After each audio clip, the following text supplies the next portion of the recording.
하나님 말씀은 디모데전서 2장 5절 6절 말씀 보겠습니다.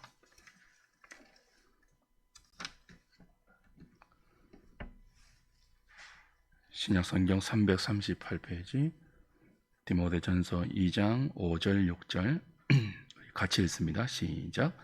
하나님은 한 분이시요 또 하나님과 사람 사이에 중보자도 한 분이시니 곧 사람이신 그리스도 예수라.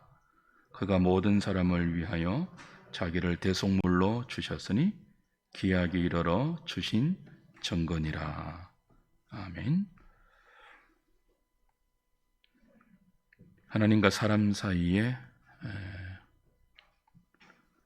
중보자가 예수 그리스도입니다. 이 그리스도가 자기 백성의 대속물로 자기를 주셔서 하나님과 우리 사이의 화목을 이루셨고 은혜의 언약 안에서 약속하신 구속을 성취하셨죠. 대우리 문답 오늘 일부 1과 10과를 할 차례인데요. 10과의 소제목이 그리스도의 중보 사역의 유익입니다.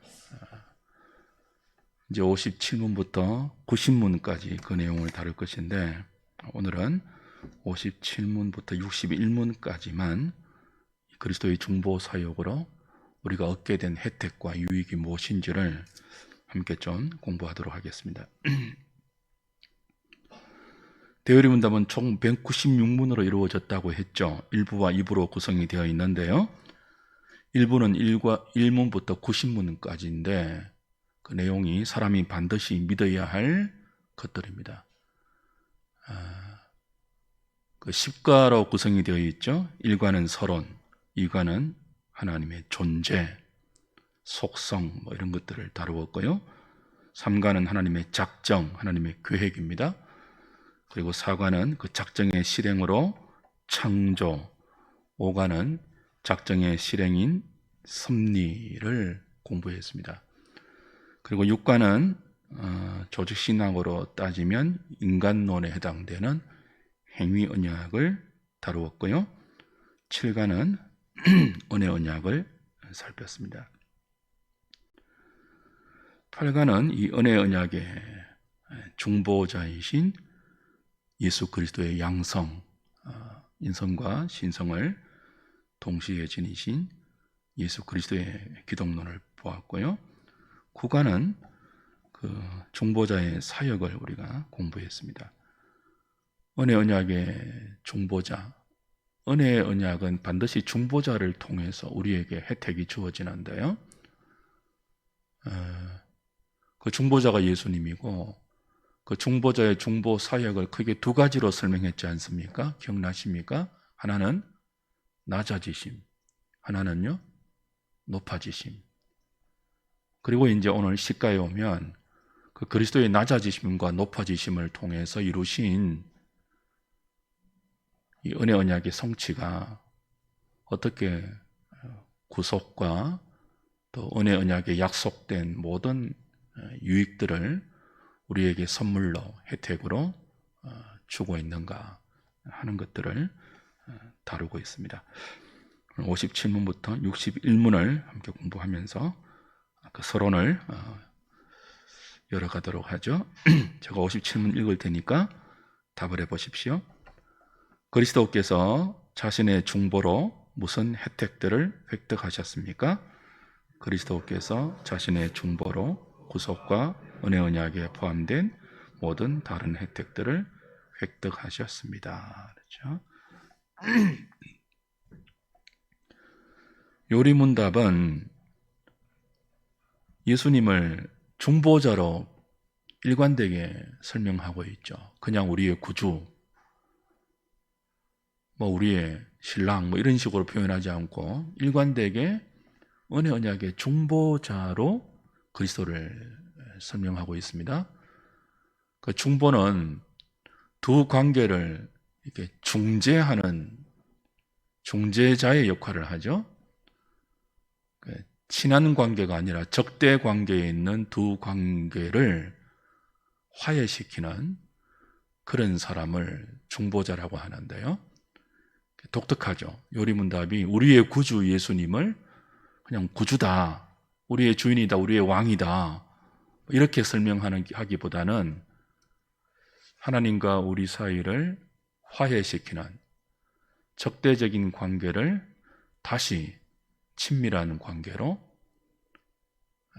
자녀와 부모의 관계로 화해시키는 중보자로 소개하는 것을 좀 우리가 유념할 필요가 있습니다. 이 말은 그리스도 없이는 아무도 하나님과 화해할 수 없다는 뜻이에요. 그리스도의 이 중보 사역이 없이는 아무도 하나님께 갈 수 없고 믿을 수 없고 하나님의 생명을 누릴 수 없다는 뜻이에요. 우리가 요리문답 2과에서 6문과 11문에서 하나님에 대해서 배우지 않았습니까? 하나님의 존재를 배울 때 삼위일체를 배웠습니다. 이건 우리 교회학할 때 실론에서도 이미 여러 차례 배웠죠. 성부, 성자, 성령, 삼위일체 하나님이잖아요. 근데 우리가 믿는 이 기독교를 기독교라고 부르잖아요.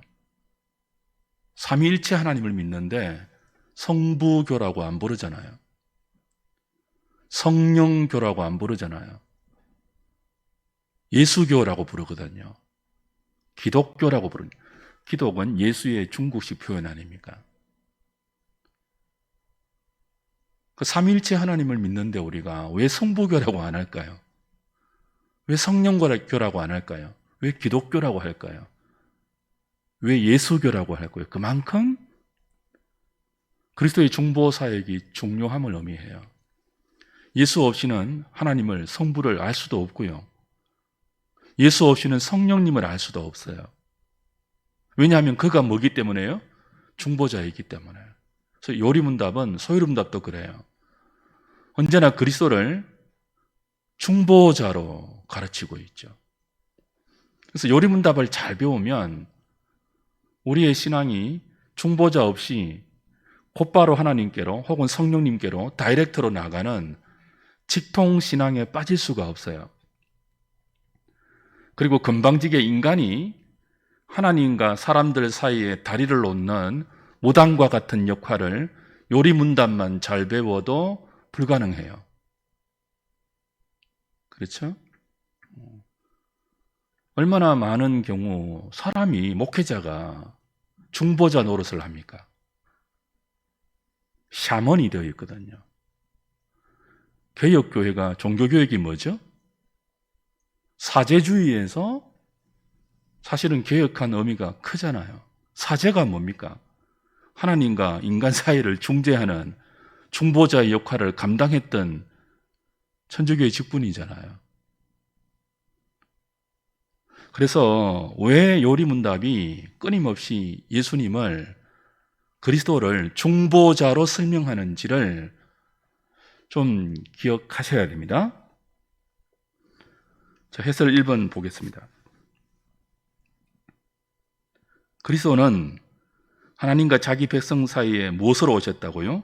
중보자로 오셔서 그 사명을 감당하셨습니다. 중보는 서로 적대 관계에 있는 두 사람의 화목을 위해서 중재하는 행위를 뜻하죠.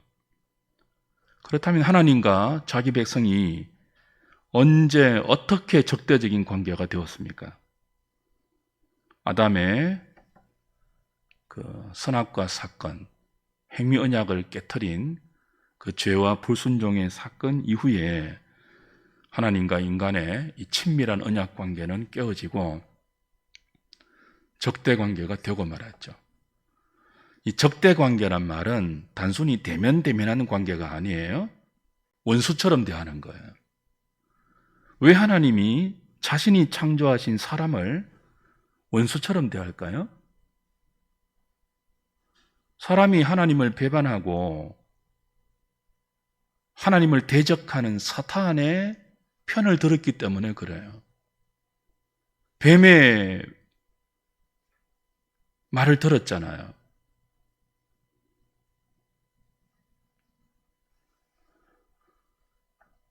왜 그토록 이 모든 자연인들이 하나님을 그토록 싫어할까요? 믿는 자 말고는 적대 관계이기 때문에 그렇습니다. 본성적으로 하나님을 아버지로 부르는 것을 굉장히 싫어하잖아요.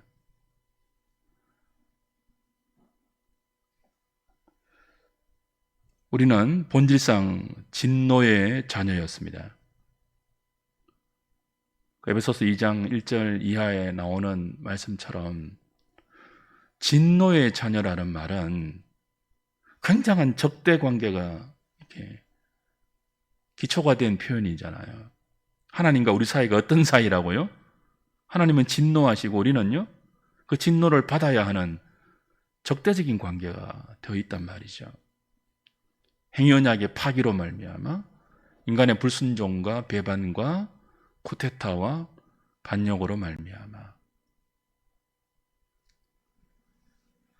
하나님은 이렇게 본질상 진노의 자녀가 된 모든 인간 가운데 일부를, 창세전에 택한 그 일부를 중보자를 통해서 회복시키고 행위 언약이 바라보았던 영생을 향하여 복을 주시기로 작정하셨죠. 그래서 이 은혜 언약의 중보자인 그리스도를 우리에게 보내셔서 약속대로 하나님과 자기 백성 사이에 화목을 중재하도록 하셨죠. 그걸 위해 그리스도는 육신을 취한 사람이 되셔서 낮아지셨죠.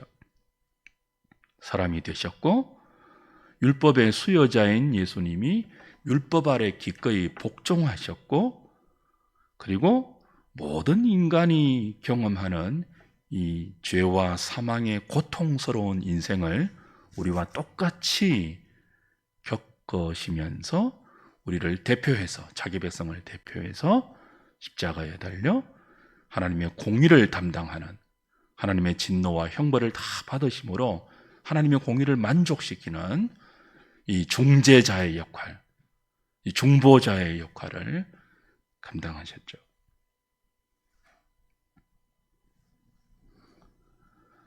그래서 그리스도는 중보자다. 자신의 중보로 우리의 구속을 성취하셨다. 그리고 그 은혜 언약에 약속된 모든 혜택들을 믿는 자에게 주셨다 하는 것입니다. 2번 보십시오. 같이 읽어볼까요? 시작. 예수님은 성부 하나님의 뜻에 순종하여 그리스도로 오셔서 율법에 순종하는 생애와 십자가와 부활과 승천과 성령 파송의 구속사역을 통해 자신의 중보자 역할을 완전하게 수행하셨습니다. 그리스도의 중보로 말미암아 하나님의 공의가 요구하는 죄에 대한 완벽한 값이 지불되었고, 하나님 아버지가 아들에게 주신 자들을 다시 하나님의 소유로 사올 수 있게 되었습니다. 이를 성경은 값을 지불하고 사왔다는 뜻의 구속 혹은 속량이라고 부릅니다. 그렇죠? 그리스도의 중보사역은 단순히 이거 아니에요. 막 싸우고 있는 두 사람 사이에 들어가서 왜 그러냐고, 친하게 지내지 왜 싸우냐고, 이런 중재자 정도가 아니에요. 어떤 중보사역이에요? 죄인들에게 요구하는 하나님의 공의의 형벌이 있잖아요. 그 죄의 값, 사망. 이 사망은 세 가지 형태가 있었죠. 육적인 사망, 영적인 사망, 영원한 사망. 그렇죠? 이 죄의 삭스로 사망이 형벌로 주어지지 않았습니까? 죽지 않도록 창조된 인간이 영혼과 육신이 분리되는 죽어야 할 육체적인 사망을 형벌로 받게 되고, 하나님과 관계가 끊긴 영적인 사망이 찾아왔고, 장차 영원한 하나님의 진노가 쏟아지는 지옥에서 고통당하는 영원한 사망을 운명처럼 받았잖아요.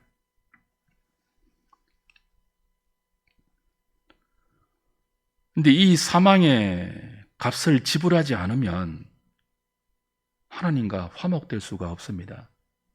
하나님의 공의를 만족시키지 않고 사랑을 줄 수가 없어요. 그래서 누가 필요한 거죠? 중보자가 필요한 거죠. 단순히 막 이렇게 둘을 이렇게 좀 잘 지내도록 등 두드리는 정도가 아니라 어떤 중보자예요? 인간의 죄가 불러온 하나님의 형벌의 값을 당신의 온 생애와 십자가와 부활로 다 지불하고, 그리고 하나님에게 내가 대신 다 죄의 값을 지불했습니다. 그리고는 뭐예요? 우리를 화해시킨 중보자가 그리스도예요. 그걸 리뎀미션이라고 그러죠. 값을 치르고 사온 구속, 혹은 속량, 노예에 있는 상태를 값을 지불하고 다시 자기 소속으로 찾아오는 속량이라고 부르고, 중보자는 이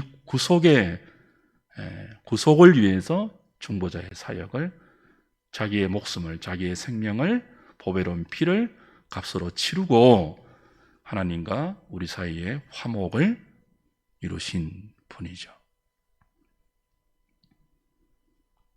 저와 여러분들이 예수를 믿게 되고 구원을 받게 된 것은요,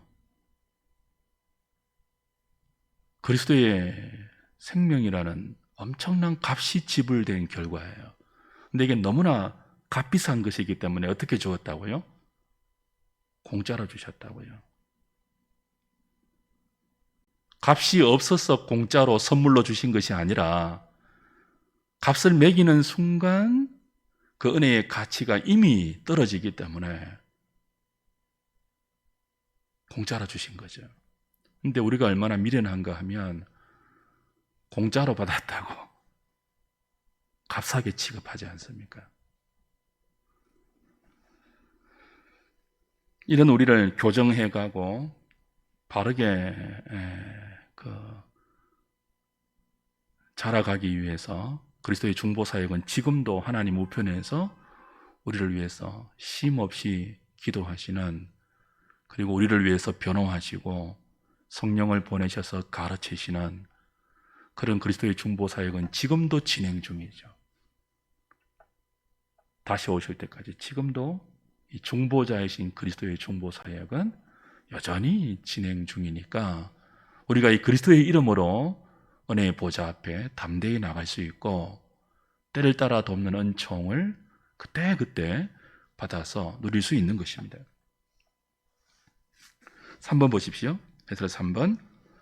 우리를 구원하기 위해 자기 목숨을 몸값으로 바치신 그리스도의 이 속전의 구속으로 예수를 믿는 자에게 은혜 언약의 모든 혜택이 돌아가게 되었습니다. 그 신자들은 은혜 언약 안에서 칭의, 양자됨, 거룩하게 되는 성화, 그리고 살아있는 동안에 그리스도와 교제할 수 있는 은혜, 사망 중에도 그리스도와 교제할 수 있는 은혜, 사망 이후에도 그리스도와 교통할 수 있는 복, 부활 중에 그리스도와 교제할 수 있는, 그리고 부활 이후에 그리스도와 교제할 수 있는 은혜 언약 안에 약속되어 있는 모든 혜택들을 이 중보자의 사역으로 말미암아 우리의 유익으로, 우리의 복으로 누릴 수 있게 되었다는 거예요. 근데 이 내용들은 나중에 구신문까지 차근차근 이제 함께 배워갈 것입니다. 저 58문 제가 읽겠습니다. 우리가 그리스도께서 획득하신 혜택들에 어떻게 참여할 수 있습니까? 우리는 그리스도께서 획득하신 혜택들을 우리에게 적용하시는 성령 하나님의 특별한 사역으로 그 혜택들에 참여하는 자가 됩니다. 그리스도가 자신의 중보로 이런 혜택, 구속과 우리의 구속과 또 은혜 언약에 포함된 모든 혜택들을 아버지로부터 획득해서 우리에게 주실 때 누구를 통해서 주신다고요? 성령님을 통해서 주세요. 자, 그럼 성령님을 통해서 중보자 그리스도가 획득하신 혜택들을 누리는 자, 그리스도로 말미암아 구속에 참여하는 자가 누굽니까? 라는 질문이 나올 수 있겠죠. 59문이 그걸 묻고 있습니다. 59문 제가 읽겠습니다.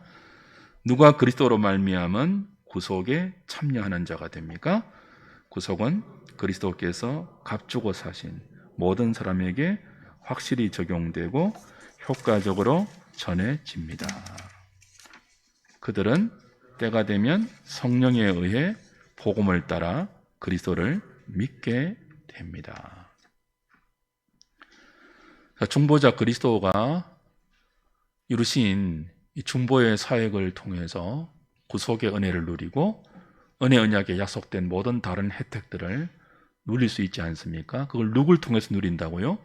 성령 하나님을 통해서 누리는데, 성령 하나님을 통해서 성자 그리스도가 이루신 중보 사역의 유익을 누리는 자가 누구냐는 거예요.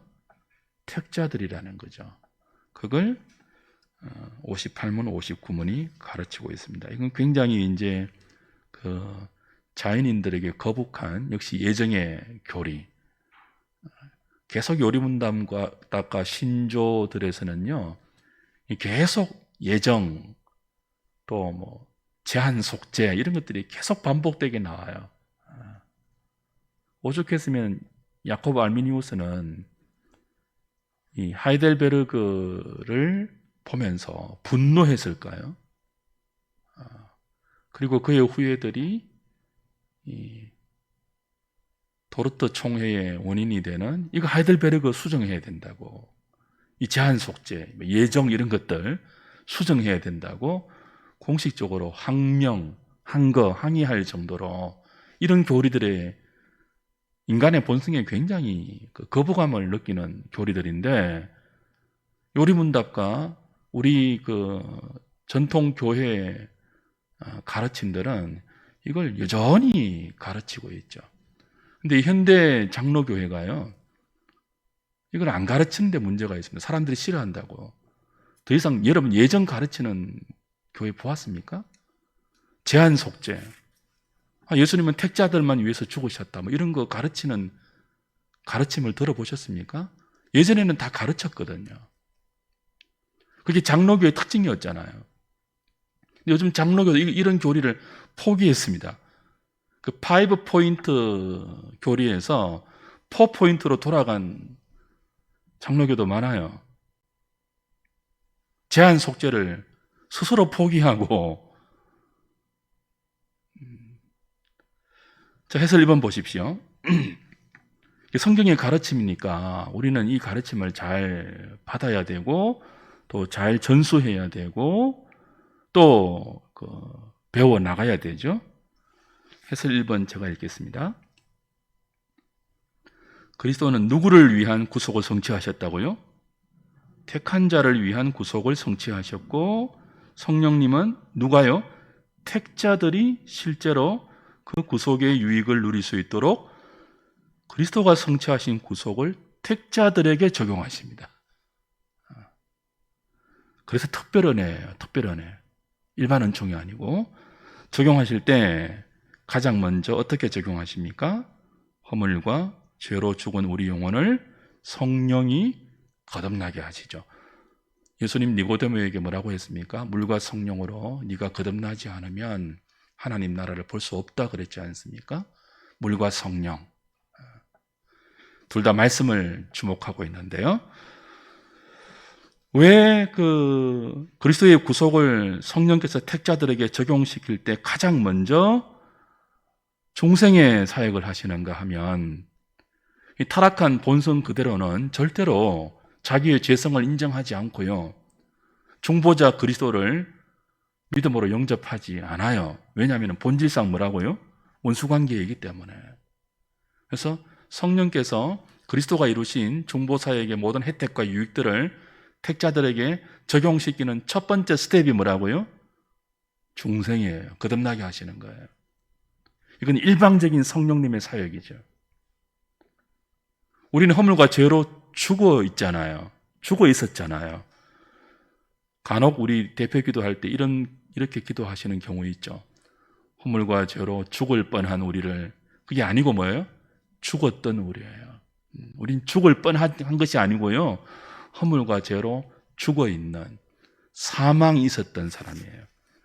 근데 사망한 시체가 스스로 살아날 수 없잖아요.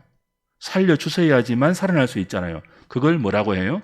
born again, 거듭남, 중생이라고 그러죠. 성령님의 특별한 첫 번째 사역이 택자들의 중생시키는 사역이에요. 성령께서 이렇게 거듭나게 하실 때만 마음으로부터 자신의 죄를 인정하고 그리스도를 믿을 수가 있습니다. 그러니까 알미니안 학명파들은 이 순서를 바꾸어요. 믿고 회개해야 하나님이 중생시킨다, 그렇게 가르쳐요. 근데 생각해 보세요.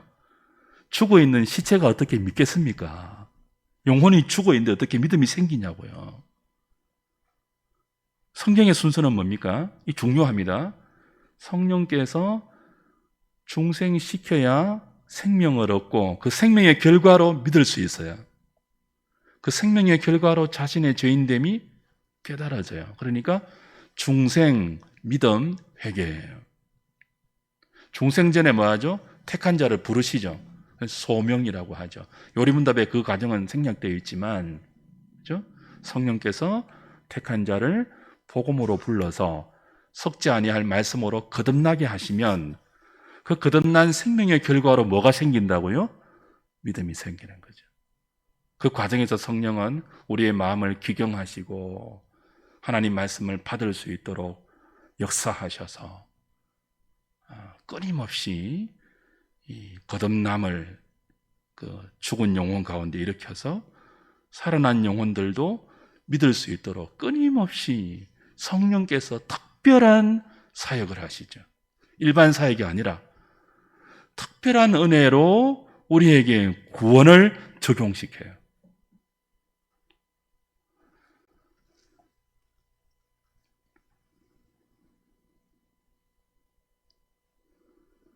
이처럼 거듭남과 믿음과 회개와 성화와 견인과 영화에 이르기까지 택한 자가 그리스도가 획득하신 혜택들을 받을 수 있는 이유는 성령 하나님의 어떤 사역 때문이라고요?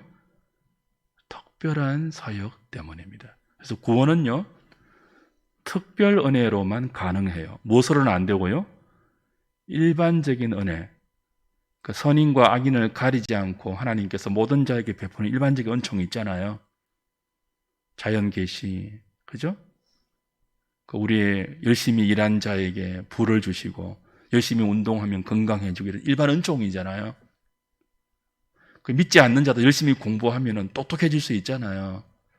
믿지 않는 자도 열심히 일하면 부자 될 수 있잖아요. 일반 은총이죠. 성령님의 이런 일반 은총으로는요, 구원에 이르는 특별한 일들이 일어날 수가 없어요. 특별 은총이 뭡니까?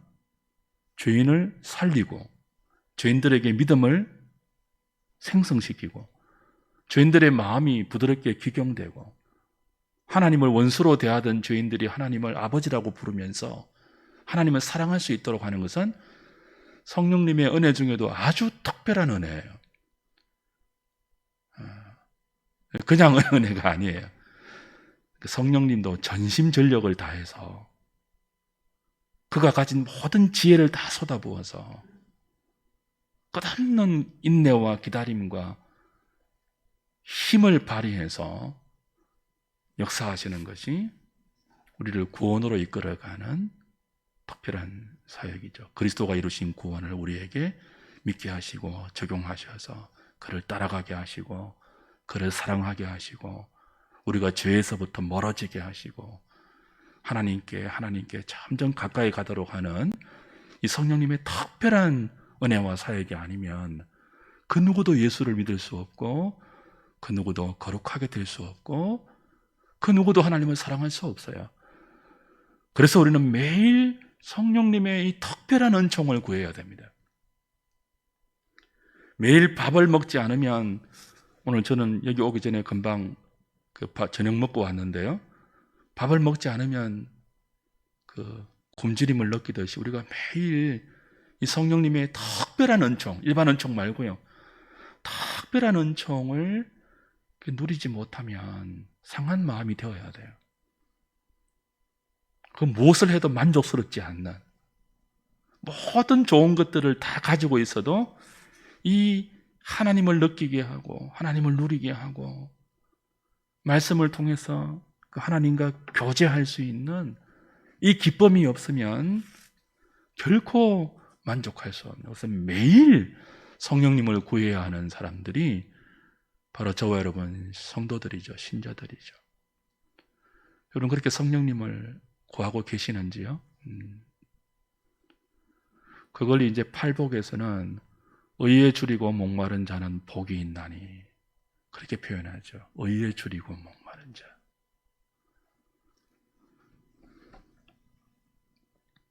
(2번) 보십시오. 해설 2번. 어떤 사람들은 그리스도가 모든 사람을 위해 죽으셨기에 누구에게나 구원의 가능성이 일려 있다고 주장합니다. 이것도 우리가 몇 번씩 반복한 내용이지 않습니까? 그러나 그리스도는 모든 사람을 위해서 죽지 않았죠. 오직 성부가 성자에게 주신 자들을 위해서만 대속의 죽음을 죽으셨습니다. 모든 사람이 예수님의 양이 아닙니다. 예수님은 자기 양이 누구인지 다 아십니다. 그리고 자기 양들을 위해서만 목숨을 버리셨습니다. 인자가 온 것은 양으로 하여금 생명을 얻게 합니다. 그것도 풍성히 얻게 하려고 인자가 오셨습니다. 염소를 위해서 오지 않았습니다. 이리를 위해서 오지 않았, 양들을 위해서 오셨습니다. 자기 양들을 위해서 목숨을 버리셨습니다. 그러기에 성령님도 그리스도의 구속을 중보사에게 이렇게 그 혜택들을 우리에게 적용시킬 때 택한 자들에게만 적용시키겠죠. 모두에게 적용시키지 않습니다. 굉장히 편협하죠? 여러분, 은혜는 굉장히 독선적이에요. 배타적이에요. 그리스도는 아무나 위해서 죽지 않았습니다. 그리스도의 목숨은 그렇게 모든 사람을 위해서 목숨을 바쳤는데 그 효력이 누구에게 거부당할 수 있는 그런 죽음의 효력이 아니에요. 자기 양들을 위해서 죽으셨고 그 자기 양은 성령께서 절대로 놓치지 않도록 그리스도가 이루신 그 보배로운 목숨의 가치를 그대로 적용시킬 수 있도록 모든 택한 자가 믿을 수 있도록 성령님은 택자들에게 특별하게 역사하시죠. 이런 질문이 나올 수 있습니다. 그럼 성경에서 그리스도가 모든 사람을 위해서 죽으셨다는 그런 표현은 뭡니까? 하나님이 세상을 이처럼 사랑하사 하나님이 세상을 사랑했다고 했지 않습니까? 성경에 나오는 세상, 코스모스라는 단어, 그리고 모든이라는 단어는 이 인류 전체에 퍼져 있는 모든 피플을 의미하지 않습니다. 이 지구촌 전체를 의미하지 않습니다. 세상, 하나님이 세상을 사랑했다고 할 때 그리스도가 모든 백성을 위해 죽었다고 할 때 이 모든은 누구라고요? 하나님께서 아들에게 주신 자의 모든입니다. 택자들의 모든입니다. 이걸 잘 구별하셔야 돼요. 문맥을 보시면 분명히 그런 것들을 알 수가 있죠. 그러나 그리스도가 택자들만 위해서 죽으시고 성령님의 적용도 택한 자들에게만 적용된다고 해서 그 숫자가 결코 적지 않죠. 각 나라와 족속과 백성과 방언에서 아무도 능히 셀 수 없는 큰 무리라고 이야기합니다. 그걸 14만 4천 그렇게 표현하죠. 구약 교회의 대표격인 12지파, 신약 교회의 대표적인 12사도, 이 대표의 대표, 구약교회의 대표 12, 신약교회의 대표 12, 12 곱하기 12 곱하기 완전수 1000. 그래서 모든 신구약 교회의 모든 믿는 자들을 총칭하는 계시력의 용어가 뭐라고요? 14만 4천이에요. 신천지처럼 이게 뭐예요? 문자적인 14만 4천이 아니고요. 이 14만 4천은 아무나 누구라도 능히 셀 수 없는 큰 무리들이에요. 택자만 구원하시면 그럼 굉장히 적겠네요. 그게 아니고 아담 이후에 그리스도 안에서 택함 받은 모든 주의 백성들은 그렇게 많은 숫자를 이루고 있다는 것입니다. 4번 보십시오. 택함을 받은 자들은 때가 되면 성령으로 말미암아 복음 전하는 자들이 전파하는 복음을 통해 그리스도를 믿을 수 있게 됩니다. 성령 하나님은 택함 받은 자들의 마음 속에서 그들을 구원으로 인도하는 특별한 일을 하고 계십니다. 마음을 귀경하고 복음의 말씀을 받아들이게 하고 죄악이 깨달아지게 하고 믿게 하고 끝까지 그리스도를 따라갈 수 있도록 성령께서 역사하고 계십니다. 이것이 그리스도의 구속이 성령으로 말미암아 택한 자들에게 미치는 혜택과 유익들입니다. 그래서 우리는 이 예정의 교리 앞에 늘 이런 생각을 하셔야 돼요. 내가 만약 택함 받지 못했더라면 어떻게 할 뻔했는가? 그렇죠? 그리스도 안에 있는 자들은 하늘에 속한 모든 신령한 복을 받은 자들입니다. 얼마나 감사합니까?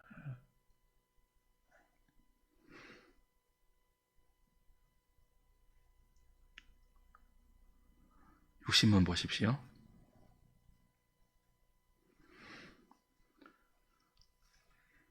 이게 늘 나오는 질문이죠. 복음을 들어본 적이 없어서 예수 그리스도를 알지도 못하고 믿지도 못하는 사람들이 본성의 빛을 따라 사는 것으로 구원받을 수 있습니까? 대표적인 질문이 어떤 질문이에요? 이순신은 세종대왕 구원받았습니까? 뭐 이런 질문들이죠. 답이 뭡니까? 읽어볼까요? 시작. 복음을 들어본 적이 없어서 예수 그리스도를 알지도 못하고 믿지도 못하는 사람들은 본성의 빛이나 혹은 자기들이 믿는 종교의 법을 따라 아무리 열심히 산다 해도 결코 구원받을 수 없습니다. 그리스도 한 분 외에는 다른 누구에게도 구원이 없습니다. 오직 그리스도만이 그의 몸된 교회의 유일한 구주이십니다. 굉장히 잔인하게 느껴질 수 있는 그 진술들이죠.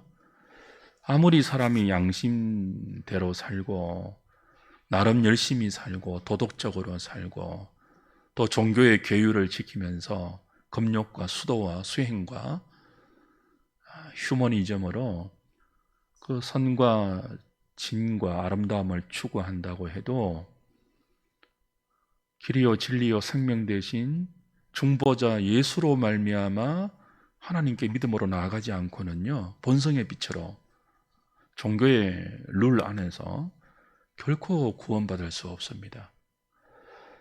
기독교의 진리가 이렇게 배타적입니다. 독선적입니다. 편협합니다. 왜냐하면 진리이기 때문에 그래요. 정답을 알면요, 정답이 아닌 것과 타협이 안 되죠. 그러니까 모호한 것, 다원주의, 관용이 많게 보이는 것, 어떤 면에서는요, 답을 몰라서 그래요. 답을 모르니까 모호할 수밖에 없잖아요. 이것도 맞는 것 같고 저것도 맞는 것 같고 잘 모르니까 모든 것의 가능성을 열어두는 거죠. 근데 진리는 그렇게 모호하지 않습니다. 정답을 알면 정답이 아닌 것을 정답이라고 말해줄 수는 없잖아요. 그래서 굉장히 독선적으로 보입니다. 구원의 진리가. 아무리 착하게 살아도 구원이 없다고 말하니까요. 얼마나 독선적이에요. 그래서 기독교의 구원의 진리가 독선적이기 때문에 이 독선적인 진리를 전할 때 우리가 더욱 관용적이어야 합니다. 태도는. 우리가 소유한 진리는 배타적이고 독선적이고 편협하잖아요. 이거 인정하셔야 되거든요. 그래서 이런 독선적인 진리를 갖고 있는 우리들이기 때문에 더욱더 겸손해야 돼요. 복음을 무례하게 전하면 안 되죠. 예수천당, 불신지옥, 한때는 이게 통할 수 있습니다. 근데 그렇게 복음을 습격하듯이 전하면 이제는 안 되는 시대예요. 제가 예전에 그 교육 전도사 할 때, 청년부를 담당할 때 서울에서 사역을 했는데요. 우리 청년들을 데리고 지하철로 전도를 늘 나갔어요. 제가 시범을 보이고, 전에 한번 제가 이야기 드렸죠. 제가 시범을 보이고 우리 애들이 그 지하철 안에서 다 복음 메시지를 전하게 했습니다. 일종의 습격이죠. 그렇게 해서 예수 믿는 사람들이 생기겠습니까? 훈련으로는 굉장히 좋아요. 트레이닝 코스로는 그보다 좋은 게 없어요. 담력을 키우고 서로 멤버십이 강하게 결속되고 이건 굉장히 좋아요. 근데 그렇게 습격하듯이 피켓 들고 막 외치고, 물론 어떤 경우에 하나님이 그런 것까지도 사용할 수 있겠죠. 그러나 보편적이고 일반적인 경우는 그렇게 복음을 습격하듯이 해서 구원의 역사가 일어나지는 않습니다. 구원은 철저하게 인격적이에요. 그래서 무례하지 말아야 됩니다. 복음 전하는 우리가 굉장히 인격적이고 겸손하고 그리고 선하고 관용적인 태도를 가지고 이 독선적인 복음을 전해야 됩니다. 지금 이 일을 한국교회가 못하고 있잖아요. 몰상식하고 착하지도 않고 무례하고. 저와 여러분들이 그런 이미지들을 잘 좀 우리의 착함과 우리의 겸손함과 우리의 진실함으로 잘 감당하면서 이 복음을 원색적으로 양보하지 않는 이 그리스도의 십자가의 복음을 나누고 전하고 선포해야 되는 거죠.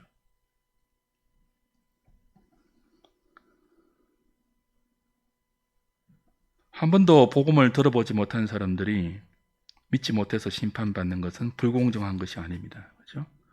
그들이 심판받는 이유는 사실은 믿지 못해서가 아니에요. 구원은 믿음으로 받지만 심판은요, 믿지 못해서 받는 것이 아니라 죄 때문에 받아요. 복음을 듣지 못해서 지옥에 가는 게 아니에요. 죄 때문에 갑니다. 근데 우리는 왜 지옥 안 갑니까? 예수님 때문에 안 가죠.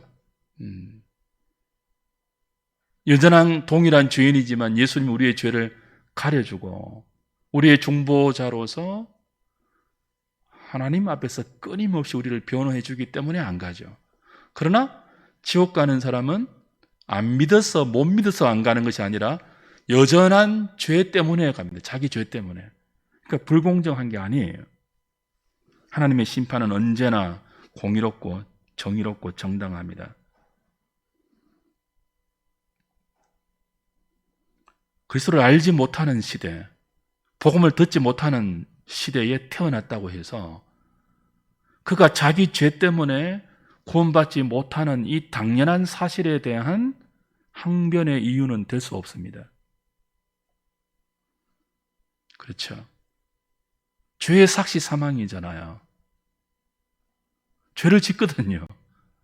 자기 죄의 값으로 하나님의 진노의 지옥을 가지 않습니까? 우리는 은혜 중에 은혜이죠. 복음을 받을 수 있는 시대에 태어나서. 그러니까 이게 특별한 은혜라는 거예요. 특별한 은혜. 여러분이 가난하고 병들고 또 조건이 열악하고 그렇다고 해서 여러분이 그리스도 안에서 택함 받은 이 구원의 은총을 가볍게 여기고 하나님 나는 왜 이렇습니까? 라고 하나님께 삿대질하고 불평하는 것이 얼마나 불경의 죄인 줄 아십니까? 가장 귀하고 특별한 은총을 누리고 있으면서도 받고 있으면서도 그것에 비하면 아무것도 아닌 이 세상에 잠깐인 세상에 여러 가지 열등한 조건들 때문에 하나님을 향하여 삿대질하고 불평하고 원망하고 항의하는, 물론 뭐 인간이기 때문에 그럴 수는 있지만, 그죠? 그걸 늘 기억하셔야 됩니다. 이번 불신자들이 본성의 빛을 따라서 아무리 열심히 살고 선하게 살아도 그 본성 자체가 타락하고 부패하고 왜곡되어 있기 때문에 구원에 이르지 못합니다. 인간의 타락한 본성은 하나님의 진선미를 제대로 구분하지 못하고 오히려 선한 것을 싫어하고 악한 것을 좋아하죠. 심지어 타락한 우리의 본성은요, 그리스도의 십자가마저도 미련하고 어리석게 보여서 스스로 거부하지 않습니까? 그러므로 본성의 빛을 따라 사는 것으로는 도무지 구원에 이르지 못합니다. 종교로도 구원에 이르지 못하는 것은 동일하죠. 인간이 만든 모든 종교는 타락한 본성의 요구에 따라 만든 우상에 불과합니다. 하나님 자리에 피조물을 채워놓은 그 우상을 아무리 열심히 섬긴다고 어떻게 구원이 가능하겠습니까? 오히려 하나님의 진노만 더 사할 뿐이죠. 그래서 아무리 종교의 계율을 열심히 지키고 나름대로 선하게 산다 해도 하나님 앞에서는 무익합니다. 이사야는 쓰레기 같아 그랬습니다. 인간의 모든 은혜는 누더기다 그랬습니다. 오히려 어리석은 인간의 종교적 몸부림에 불과하죠. 그리스도 외에는 천하에 구원 얻을 만한 다른 이름이 없습니다. 오직 예수 그리스도만이 몸된 교회의 유일한 구주이십니다. 4번 더 읽어보시면 되고요. 61문 맞아요. 61문 제가 보겠습니다. 읽겠습니다. 답해 보십시오. 복음을 듣고 교회 안에서 생활하는 사람들은 다 구원을 받습니까? 복음을 듣고 보이는 유형교회에서 생활하는 사람들이 다 구원받지는 않습니다. 보이지 않는 무형교회의 진정한 회원만이 구원을 받습니다. 성령께서 택자들에게만 중보자의 사역의 유익을 적용시킨다고 할 때, 그럼 택함받지 못한 사람들은 아무리 열심히 살아도 구원받지 못합니까? 라는 질문이 60문이었고 61문은요, 그럼 택함받은 자들만 구원을 받는다면 교회 다니면 다 구원을 받습니까? 하는 질문이 61문이에요. 답은 뭐라고요? 그렇지 않다. 교회 안에는 뭐라고 해요? 택자들만 있는 것이 아니다. 청한 자들, 가라지도 있다 하는 것이 61문의 답입니다. 알곡도 있지만 가라지도 있다. 그걸 유형교회, 무형교회로 나누어서 설명하죠. 유형교회는요, 가시적인 교회예요. 지금 우리가 이 보이는 사람들이, 이렇게 지체들이 보이는 이런 조직된 지상의 교회는 유형교회예요. 이 유형교회 안에는 유형교회 다닌다고 다 뭐예요? 택자들입니까? 뭐 그런 질문이죠. 그럼 유형교회 안에 있는 모든 지체들은 다 성령님의 특별한 은총을 받고 중보자의 사역의 유익과 혜택을 다 누리는 그런 사람들입니까? 라고 물을 때 아니라는 거예요. 유형교회 안에는 뭐예요? 가라지도 있다는 거예요. 명목상의 그리스도인들이 있다는 거예요. 오직 이 유형교회 안에도 무형교회, 영적 교회, 참된 교회, 보이지 않지만 참되게 신앙 고백하고 중보자 그리스도를 참되게 자신의 구주로 영접하고 사랑하고 믿고 따르는, 예수님의 표현에 하면 알곡들만 중보자의 사역의 유익을 생명으로 누린다고 가르칩니다. 해설 2번 보시면요, 이런 질문 가능하죠. 그럼 지상의 유형교회 안에 알곡도 있고 가라지도 있다면 누가 알곡이고 누가 가라지입니까? 알곡과 가라지를 어떻게 구분할 수 있습니까? 라는 질문이 가능하겠죠. 답은 뭐라고요? 하나님만 안다는 거예요. 우리가 쉽게 어떤 사람을 보고 당신 가라지입니다, 그렇게 단정할 수 없다는 거예요. 당신은 정말 알곡입니다, 그 단정도 할 수 없다는 거예요. 누가 참된 신자이고 누가 참된 신자가 아닌지는 오직 진리대로 판단하는 하나님만 아실 수 있습니다. 그래서 우리는 다른 사람의 구원이나 멸망에 대해서 단정하거나 확신적인 태도를 보여서는 아니 됩니다. 그렇죠?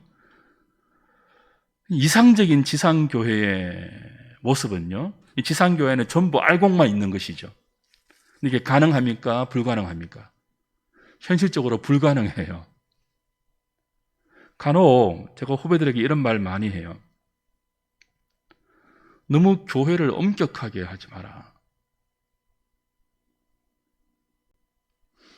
그러니까 알곡만 다 모으려고 뭐 이상적인 꿈이잖아요, 우리의. 불가능해요. 그런 교회 지도자 자신이 연약한 인간이잖아요. 예수님이 부르신 12제자 안에 누가 있었습니까? 가룟 유다가 있었습니다. 예수님도 가라지를 포함시켰다고요, 자기 제자 안에. 근데 왜 인간이 왜 가라지 하나도 없는 이상적인 교회를 꿈꿉니까? 물론 그런 교회를 지향은 해야죠. 근데 그 교회를 지향한다고 전부 그럼 가라지 솎아낼 겁니까? 마태복음에서 주님 제자들이 가라지 밤에 다 뽑을까이라고 하니까 뭐라고 했습니까? 놔둬라 그랬습니다. 알곡들이 다치니까 놔둬라 그랬습니다. 이게 하나님 나라의 무스테리온이에요. 신비예요. 우리는 가리고 싶죠. 근데 천국 비유에서 지금은요, 그물로 모으는 시기예요. 그물을 모아서 마지막에 양과 염소로 가른다고요. 마지막에 오른편과 왼편으로 가른다고요.